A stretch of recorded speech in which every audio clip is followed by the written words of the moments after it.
Good morning, Bucknutters. Welcome to the Bucknuts Morning 5 here on Monday, June 1st, 2020. I am Dave Biddle. I am very happy to be joined by the Dean of Ohio State football recruiting, Bill Kurelic. And congratulations to Bill Kurelic, who found out yesterday he will be a grandfather for the second time. So congratulations, Bill. Well, thanks. It was a totally unexpected announcement and an extremely happy one that my wife and I are just thrilled about. Yeah, that is so awesome. Congratulations to both of you. On today's show, in addition to talking up the Dean of Grandfathers, we're going to get into where the top uncommitted recruits in the 2021 class that are on Ohio State's board. We're going to give you the latest on where the Buckeyes stand with those recruits. We're going to start right at the top with JTT. I'm not going to try and pronounce his last name. I know you can, Dean. He is the number 2 strong side defensive end in the country and the number 2 overall player in the country. Where do the Buckeyes stand with JTT? Well, that would be JT Tuimoloau. And as you said, tremendous prospect who the Buckeyes have a very realistic shot at landing. And, I look at his recruitment and I really see, for the most part, 3 schools: Ohio State, USC, and Washington. Those are all going to be contenders and have been contenders and are contenders. And right now I've got him crystal ball to Ohio State, and I am staying with that pick. But this one's got a long way to go. I don't think he announces anything for any time in the foreseeable future. I think it'll go into December. I think it could go into January, and I think it even could go till National Signing Day in February. And as I've written about on our site, I said this a long time ago. USC was the kind of the dark horse there. He has a lot of family on his mother's side in Southern California. Family's very important to the Tuimoloaus.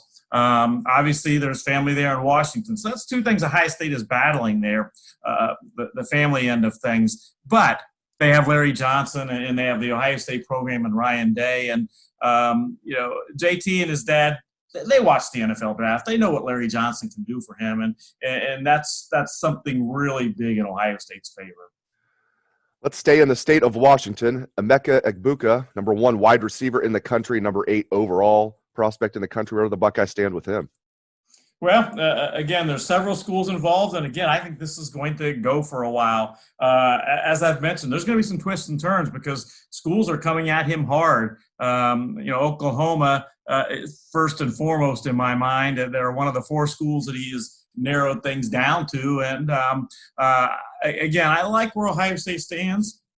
I have him crystal ball to Ohio State, but it's not a done deal. You look at the crystal ball, you might think, wow, with what that says, this is a done deal. I don't look at it that way at all, but I do think that Ohio State is going to get him. And obviously, Brian Hartline's just a tremendous job recruiting him. We know Brian Hartline's work, and but the Ohio State's got to hold off some of the other schools that he's considering. But I do like Ohio State's chances. We'll see.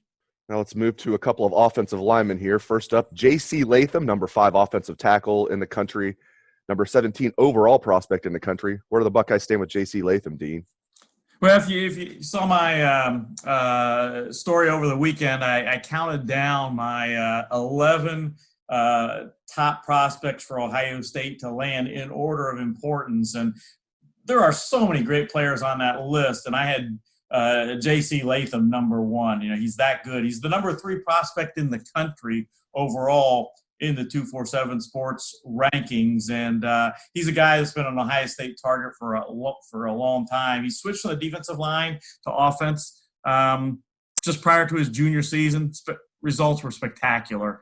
Would be a great offensive tackle addition. He was in my What I Am Hearing that I posted on Sunday evening, a shameless plug there for What I Am Hearing. But he was one of the feature guys in that. And, Ohio State, again, is the crystal ball leader. But, again, this one's not over by any stretch. I think it's Ohio State and LSU from what I'm told at the top.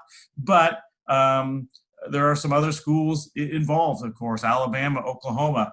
I expect him to take official visits. That's the plan right now. There are family members that want him to do that, and I think he will go ahead and do that. And providing he does, I was told that one of those official visits will be to Ohio State. Not surprising, because they are, as I mentioned, I'm told, in his top two. And he's a guy that Ohio State, definitely wants to add to this class.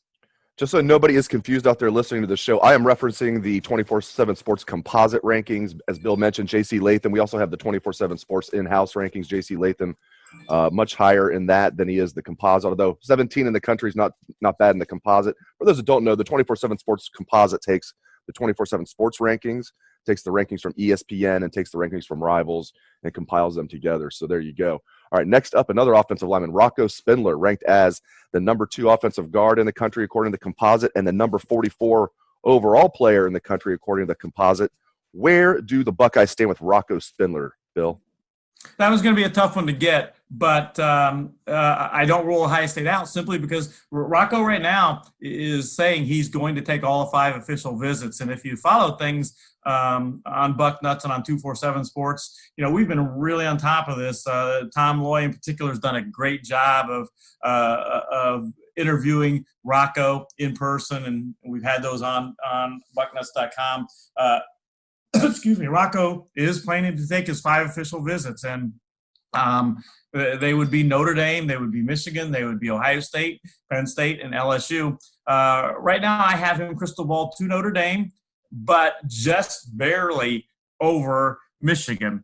Penn State is absolutely right in there. Ohio State is working hard. He'd be another great addition. Obviously they're going to have to get him back on campus and go through with the official visits, in my mind, to land him. But Greg Madison got things started with the recruitment there. And, Greg Madison has long been known as a great recruiter. Greg Stadrara is certainly very involved. Ryan Day, very involved. Rocco likes Ohio State a lot. It's just that right now I think he's got a couple other schools ahead of the Buckeyes. The only defensive back on my list here, I'm just going right down by their overall ranking. If you can't tell already out there, both you, Bill, and the listeners out there, I'm just going right down from overall ranking. Next up, Derrick Davis Jr. He's the number 2 safety in the country according to the composite. He's the number 55 overall player in the country according to the composite. Where do the Buckeyes stand with Derrick Davis Jr.? This is a guy I love. I think he's really an impact safety type guy. And I've said for a long time, I think it comes down to Ohio State or Penn State. However, there are others involved, as with the other guys that we've mentioned. Clemson, he's already said recently, and we mentioned this on Bucknuts, that he is planning to take visits once they are again allowed, once the extended dead period is lifted. And right now he's thinking Clemson, because he hasn't really been there, that'll be his first likely official visit, but first visit after the extended dead period is lifted. So anytime Clemson gets a guy on campus, that's you can't downplay that. Just like with Rocco Spindler, even though Ohio State perhaps trails right now, and I think they do, how can you bet against Ohio State the way they recruited this year if they can get a guy on campus for an official visit? So I do still think it's going to come down to Ohio State or Penn State for Derrick Davis. Right now I give Ohio State a slight lead, even though the crystal ball has Penn State the leader. But, providing he takes those visits, which I think he will, we'll see what happens. That's good news for the Buckeyes that you think they're a slight leader right now. I'm going to ask you about 3 more uncommitted prospects. Next one up, I love this name, Tywone Malone. I know you had an exclusive with him last week. Number 4 defensive tackle in the country, number 56 overall prospect in the country. Where do things stand with Tywone Malone? Well, he's maybe the toughest guy on this list, Dave, to figure out what he's going to do. And that's kind of reflected by the crystal ball. If I'm not mistaken, there's not a single crystal ball pick in right now for Tywone Malone, and for a reason. He kind of is not he shuns the recruiting process a little bit.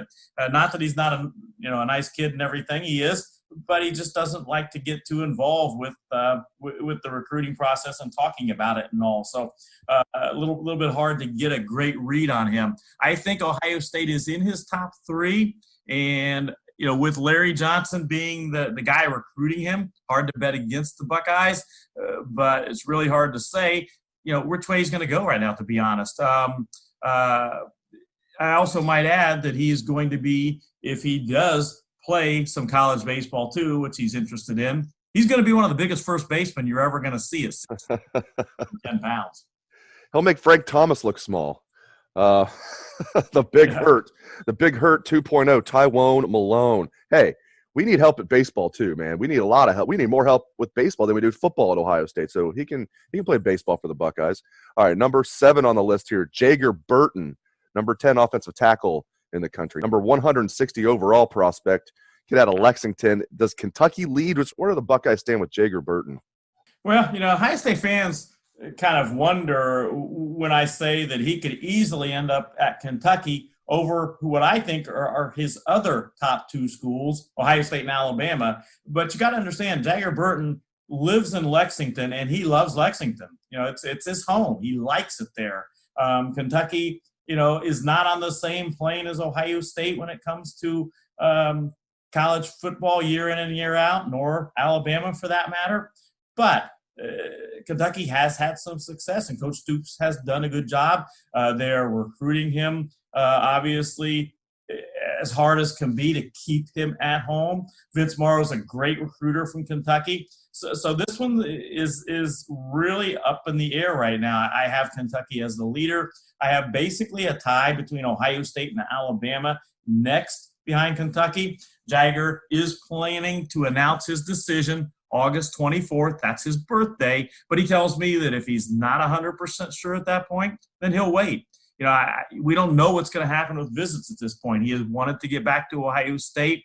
He's wanted to make an official visit there. We'll see if that could be somehow worked in. That's very much up in the air right now because we don't know what the NCAA is going to do with extending the dead period or opening things back up. We just don't know right now. So we'll see. Right now, though, I have Kentucky as the leader for Jagger Burton. Last uncommitted prospect I'm going to ask you about, and this is a 2-part question. This is Hudson Wolf, number 9 tight end in the country, number 225 overall prospect. Where do the Buckeyes stand with Hudson Wolf? And a bonus question, if they land Hudson Wolf, what does that mean for Sam Hart? Will Sam Hart, who's a tight end already committed to the Buckeyes from Colorado, will he stay in the class? Might he go elsewhere? Just what's the latest with Hudson Wolf, and how might that affect Sam Hart?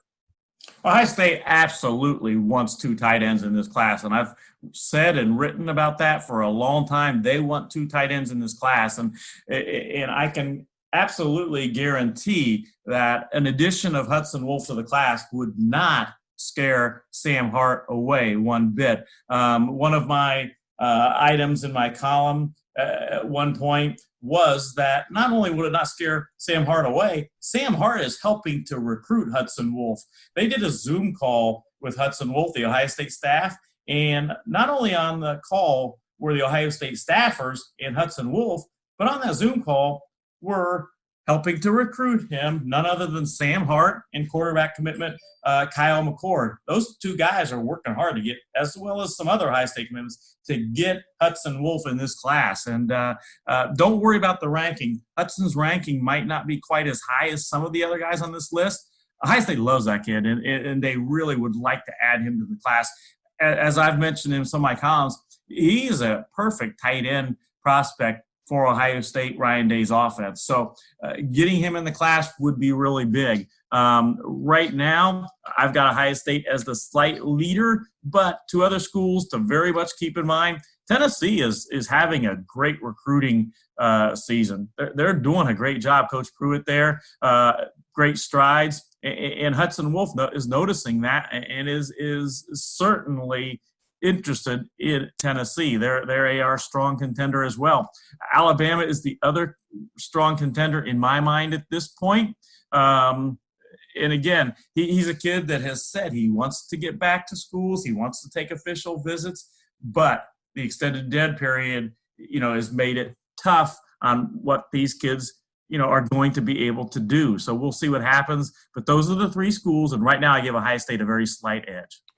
I love that Sam Hart is helping recruit him and is jumping on the Zoom call. That is great stuff. All right, last thing here. As we turn the page to June. Let's hope June, Bill, is better than the last 3 months. Pretty damn low bar there, but let's hope June's going to be a better month. Buckeye football players, the current players, will report to campus exactly a week from today. That brings a smile to my face. And for those who don't know, it's going to be voluntary workouts. They're going to be in small groups. It's going to be voluntary, although from my understanding, the entire team's coming back. There's not one guy who's like, I don't really want to do it. They're all in unison. That's just great news, I think, for everybody. I mean, it doesn't mean that we're out of the woods by any means, but, man, all of the momentum continues to build. And exactly 1 week from today, the Buckeyes report back to campus for voluntary workouts, and it just brings a smile to my face. And a shameless plug for you, Dave. You were the one that broke that story that it's June 8th coming back, and like you said, that's something to really look forward to. It's great news indeed. That's right, and great stuff as always, indeed, from the Dean of Ohio State football recruiting, Bill Kurelic. Really appreciate it, my friend, and appreciate all the listeners out there for tuning into the show. If you're listening on Apple Podcasts and you like the show, give us a 5-star review. It really helps. If you're listening on YouTube, subscribe. That also helps very much as well. Thanks again to all the listeners, and thank you to the Dean. Let's hear that Buckeye swag, best damn band in the land.